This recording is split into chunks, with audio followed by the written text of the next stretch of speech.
ನಾನು ನಮ್ಮ ಒಂದು ಬ್ರ್ಯಾಂಡಿಗೆ ಲೋನ್ ಮಾಡ್ಸಕ್ಕಂತ ಎಲ್ಲ ಡಾಕ್ಯುಮೆಂಟ್ಸ್ ಎತ್ಕೊಂಡು ಸೀದಾ ಗಾಡಿ ಎತ್ಕೊಂಡು ನಾನು ನೋಡಿದೆ ಸೈಬರ್ಗೆ ಎಲ್ಲ ಡಾಕ್ಯುಮೆಂಟ್ಸ್ ಎಲ್ಲ ಕೊಟ್ಬಿಟ್ಟು ಸಬ್ಮಿಟ್ ಮಾಡಿ ಸೀದಾ ಬಂದೆ ಗಾಯ್ಸ್ ನಮ್ಮ ದೇವನಹಳ್ಳಿ ರೈಲ್ವೆ ಸ್ಟೇಷನ್ಗೆ. ಹಲೋ ಗೈಸ್, ಎಲ್ಲರೂ ಕೂಡ ಸ್ವಾಗತ ನನ್ನ ಮಿನಿ ಬ್ಲಾಗ್ಗೆ. ಇವತ್ತು ನಾನು ಬಂದಿದ್ದೀನಿ ನಮ್ಮ ದೇವನಹಳ್ಳಿ ರೈಲ್ವೆ ಸ್ಟೇಷನ್ ಹತ್ರ.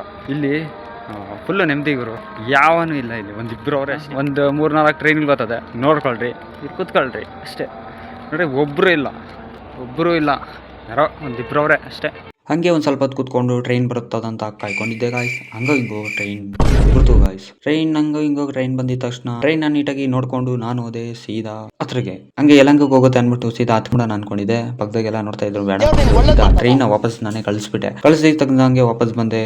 ಈಗ ಗಾಡಿ ಹಾಕೊಂಡು ಮನೆಗೆ ಹೋದೆ ಗಾಯ್ಸ್. ಮನೆಗೆ ಬಂದಿದ ತಕ್ಷಣ ನಮ್ಮಮ್ಮನ ಹಳೆ ಬಸ್ ಸ್ಟ್ಯಾಂಡ್ ಹತ್ರ ಬಿಡ್ಬೇಕಾಯ್ತು. ಬಿಟ್ಟಿದ ತಕ್ಷಣ ನಾನು ಹೋದೆ. ಸಾಹೇಬ್ರನ್ನ ಫೋನ್ ಹಾಕಿದ ತಕ್ಷಣ ನಾನು ಹೋದೆ ಗಾಡಿ ಇಟ್ಕೊಂಡು. ಅವರೇ ಓಡಿಸ್ತಾರ ಅಂದ್ಬಿಟ್ಟು ಅವ್ರ ಕೊಟ್ಟೆ.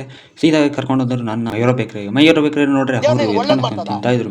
ಸಾಯಿ ಗಣ್ಣಗೆ ಒಂದು ಹನಿ ಕೇಕ್ ನ ಕೊಡಿಸ್ಬಿಟ್ಟು ನಾನು ತಗೊಂಡೆ ಒಂದು ದಾಳಂಬ್ರಿ ಜ್ಯೂಸ್ ನ ಕುಡಿದ ತಕ್ಷಣ ನಾನು ಹೋದೆ ಮನೆಗೆ ಹೋಗಿದ ತಕ್ಷಣ ನೋಡ್ರಿ ಕಾಫಿ ಮಾಡ್ಕೊಳೋಣ ಅಂದ್ರೆ ಇಲ್ಲಿ ನೋಡ್ರೆ ಹಾಲೇ ಹೊರದೋಗ್ಬಿಟ್ಟಿತ್ತು ಗಾಯ್ಸ್.